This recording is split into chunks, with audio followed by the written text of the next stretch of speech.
Hey.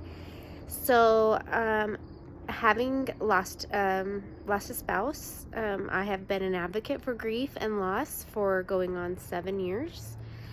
And I get you. I understand it if you're going through it. Today, for me, is would have been 20 years. I was married to my late spouse. He's been passed for 7 years. And I'm remarried to an incredible person who I love so much and so kind, and we laugh all the time, and we'll be married 1 year next month. But I wanted to just give a little insight on, I went to lunch with a girlfriend, and her husband passed a couple years ago, and she's like, Camille, I had no clue what you were going through until it happened to me. You just don't understand. You have no clue until you've lost a spouse, like how life altering and devastating, and your plans and everything are so different. And it doesn't take away from my love that I adore my current husband, but there's still that tenderness there. And a 20-year mark today would have been 20 years, and that milestone, it's a hard one to miss for me. Last week was graduation for my daughter, and leading up to that, it was hard. It's been hard. Grief, it's a trigger. And knowing, seeing friends that are married, around the same time that my late husband and I were, and I haven't been happy for them celebrating their 20th. I feel jealous that milestone was stolen, and it's kind of surprising, I think, for me, because, I'm in a really good space and place. But that 20-year mark, this would have been 20 years today, and it stings. It's hard. What do you do when you're going through a stinging, hard milestone or graduation, whatever it might be? You got to honor your feelings. You have to let them out. You need to talk to a friend. You need to do whatever you feel that's good to honor your feelings. You gotta get them out. You don't suppress them and plug them down.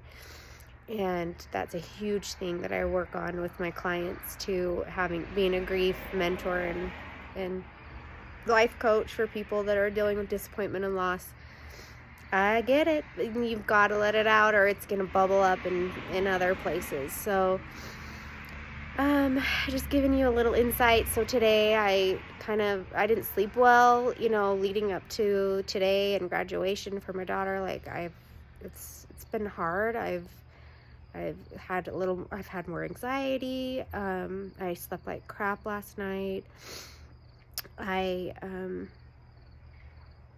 just try to be gentle on myself today and give myself a little extra love. I went out to lunch with a girlfriend. I was like, oh, what, Clint? You want to buy me an anniversary present? Okay. So I went to the mall, got, did some retail therapy with my girlfriend, and it was great, and had a wonderful day. And then tonight I came home, and, Todd just looked in my eyes, and when you have a good relationship with someone and they just look in your eyes, and I'm just like, ooh. So anyway, if you are in a hard spot and dealing with grief and loss, I feel you. I understand you. You're not alone. And anyway, thanks people for reaching out today on my post, my story, and I appreciate the love and the thoughtfulness and the kindness. And just remember, I guess, with widows and widowers, be kind to us. Don't judge us, even if we've moved forward and, we are remarried. And,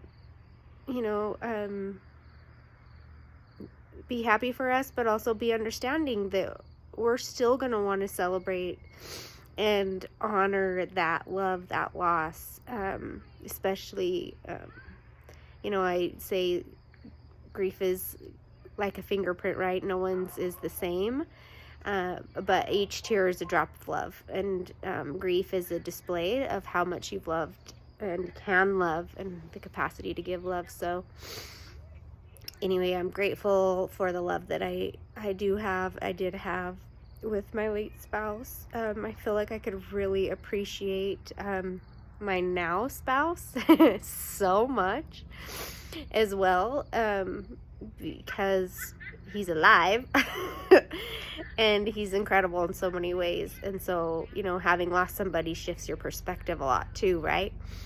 And so I'm so grateful for what I have learned and what I can treasure now because of my loss. But be gentle and be kind, and try not to be judgy of us. We're just trying our best, and everybody's best looks different. So